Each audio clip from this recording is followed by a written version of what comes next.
that's 45 plus, and LaRusso takes the win. Another gate drop here at Daytona International Speedway. That was great. Oh, rider down going into the first turn. Just lost traction. Nothing dangerous there, but going to lose all the positions that he gained with that good jump. So a tough situation to be in off the start. Way back in the pack. Man, that was fantastic racing. So 2 races in the books. We had a good one in Schoolboy, a good one in 45 plus. I think we're looking at one of the C classes here on track right now with the black number plate backgrounds. Get a couple of guest stars in here who helped us out in the announcers tower. Jasmine Canfield, they helped out yesterday, and coming on in today as part of our next program. So we're training people all through the ranks, including the announcers booth. But I know, Jasmine, you'd rather just be out there on the racetrack. Yeah, definitely. I'd rather be out there racing. You know, I love the environment, but still fun watching and just supporting all my family and friends. So, yeah, having a great time. All right, so she's going to help us in the booth, and we'll wait for the, it's Caden Amaron, sorry, B-class out there on the track right now. Caden Amaron, big tall kid, always pretty quick in his amateur racing. He's got Jack Chambers and Tyler Evans, second and third, then Slade Smith and Garrett Hoffman rounding out the top 5. So you're here yesterday, Jasmine, you're here again today. What are you seeing with the racetrack as far as how it's developing? It's getting really deep, you know, the corners are getting really rutted, but what I like the most is the whoop sections that we have. There's a lot of separators, a lot of split lanes, so I think that's very unique and something that the riders can work with, you know. Awesome, yeah, and it's an opportunity to make passes. Amaron in the 32 in the lead, Chambers on the number 102 is in second, and watching the 85, that's Tyler Evans in third place right now, about to get some pressure from that rider, 737, Slade Smith. B-riders we've seen in the amateur ranks, they're often just as fast as the A-riders the way it works these days. Yeah, for sure, especially the front runners. A lot of times that they can just hop into that A-class and run up front at least top 5. So these guys are going to show how it's done. 737 of Smith, he wants to make the pass right now. He's trying to make the move, trying to get into third. See if he can make it happen down this long straightaway. And we've seen some battles here, Jasmine, into this next left-hand corner. And we got one right now. Let's see. Outside line. Oh, he tried to cut down. Not going to make it happen, though.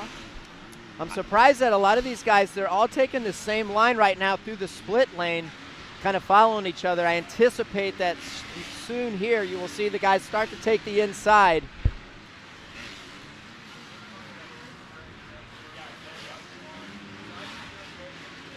There you can see same guys, top 2-3 guys going outside right there. Makes it tough to pass when taking the same line. As this track starts to deteriorate, the ruts get a little bit deeper to force these guys to have to take a different line.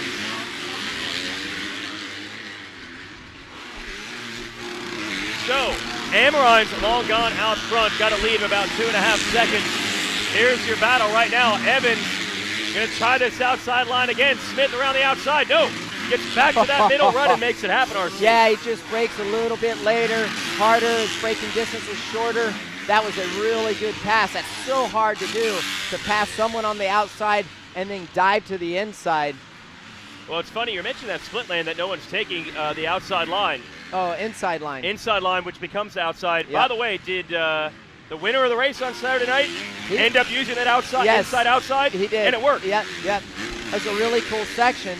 And it really gives a chance for the guys to take a break from being right on the back tire of the guy in front of you. You can kind of breathe just a little bit. Yeah, Eli Tomac was one of the few to use it, and he used it to his advantage, so the opportunity is there.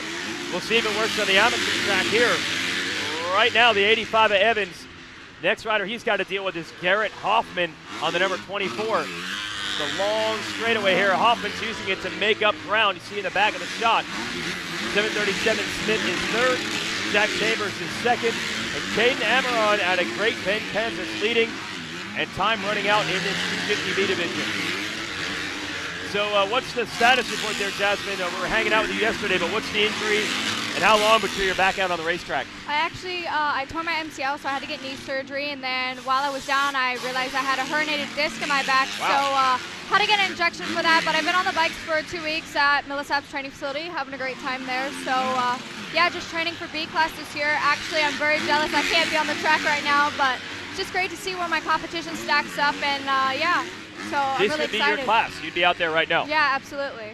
At MTF, there's a lot of great B riders, I'm sure. How do those motos go during the week? I always wonder, how intense does it get even in training? Oh, they're they're so intense. We get sprint laps at the end, and we got to match our time throughout every moto that we do. So it's very structured, very strict, and yeah, Colleen and Little B do a great job training there. So I'm very pleased with the place.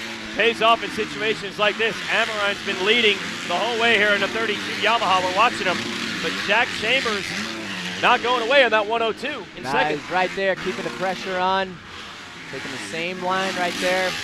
One little slip up and he can be right where he needs to be in order to make the pass. And no white flag yet, so there's going to be, I would think, 2 laps to go for Amarine to hold on. Really made a breakthrough a couple years ago, got a championship, I believe, on the Super Mini at Loretta Lynn's in a really stacked class, so that really moved him up. Might have been an 85 senior division, and now he's got the Yamaha support. Oh, a lot of riders down. He's able to negotiate that and still hold off that 102 of Chambers. Amarine looking good. Man, you definitely get your experience dealing with lap traffic. They're coming up on lap traffic really, really quick. I have to wonder when we come down here in Florida in March, obviously some riders like you, Jasmine Canfield, get to ride there in that Florida-Georgia state line all year round. I would think some riders are out here, especially in those senior classes, that haven't ridden all winter, so that's why you're seeing so much traffic and a big discrepancy. Well, it's a kind of a destination race for the older guys, especially in the vet classes, and you're exactly right, Jason, that they haven't ridden in months. Yeah. So to come out here and just get after it, you got to be looking ahead and paying attention to what you're doing because things happen really, really quick. Yeah, you can go to the gym, but it's not going to do anything compared to riding, especially when you get in a race situation. That's right. Nothing simulates being out here on the track in a race situation. Caden Amarine still leading. White flag now out. Got to maneuver through more traffic. Chambers not quite as close as he was a lap and a half ago, so it's going to be a little more difficult. Amarine might just be able to lock this 250B title in. Man, the ruts are really starting to get super deep, long coming out of that corner, especially for the jump tabletop. Starting to form multiple lines, which will be good later on here in these main events. Yeah, still waiting for somebody to use that inside-outside to the split. White flag waving, checkered flag in hand. Let's see if it comes out. Yes, it does. And there it is. Caden Amarine able to hold on and win the 250B championship in his main event here at World Center of Racing